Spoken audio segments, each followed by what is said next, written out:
We are looking for শত্রুস খ্যাত সাবেক স্বরাষ্ট্র প্রতিমন্ত্রী বাবর তিনি মুক্ত হচ্ছেন। আজকে মুক্ত হয়েছে নাকি? হয়ে গেছে।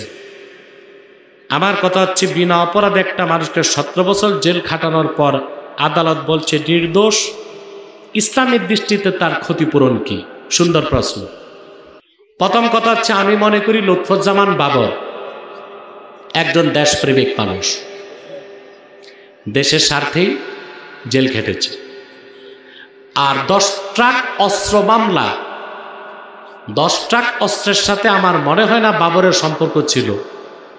এটা ছিল একটা পশ্চিমা মাস্টার প্ল্যান। অন্যায়ভাবে ভারতের লুৎফুজ্জামান বাবরকে আর ওই সময়ের কিছু পুলিশ অফিসারকে দায়ী করেছিল। আজকে আদালতে প্রমাণ হয়েছে বাবর নির্দোষ। কিন্তু 17 বছরের মূল্যবান সময় যে তার থেকে নষ্ট করা হয়েছে, এর ক্ষতিপূরণ কি? শরীয়ত মোতাবেক এই 17 বছরে তার যে আর্থিক ক্ষতি হয়েছে, এই ক্ষতি তাকে রাষ্ট্র দিতে বাধ্য, এবং তার সামাজিক ও রাজনৈতিক যে ক্ষতি হয়েছে সেই ক্ষতিপূরণটাও রাষ্ট্রকে বহন করতে হবে। কথা বুঝতে পারছেন? শুধু বাবর সাহেবের ক্ষেত্রে না, আমাদের দেশে অসংখ্য নিরীহ নিরপরাধ মানুষ জেল খাটে না? এ যতগুলো মানুষকে 15 বছর আয়না ঘরে রাখছিল, এরা কি ক্ষতিপূরণ পাইছে? কোনো ক্ষতিপূরণ তো পায় না। এদের ক্ষতিপূরণ দেওয়ার দায়িত্ব হচ্ছে সরকারের, রাষ্ট্রের।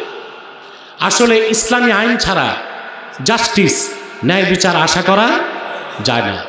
196 বছরের পুরনো ইংরেজদের আইন দিয়া বাংলাদেশ চলতে পারে না। এই আইন বদলাতে হবে। ইংরেজদের 196 বছরের বস্তা পচা জঙ্গলি আইন দিয়া বাংলাদেশ চলতে পারে না। রাষ্ট্র সংস্কার করতে হলে আইনকে বদলাতে হবে, সংবিধান বদলাতে হবে, এবং ধাপে ধাপে বাংলাদেশে শরিয়া আইনকে বলবৎ করতে হবে। আল্লাহ আমাদেরকে তৌফিক দান করুন।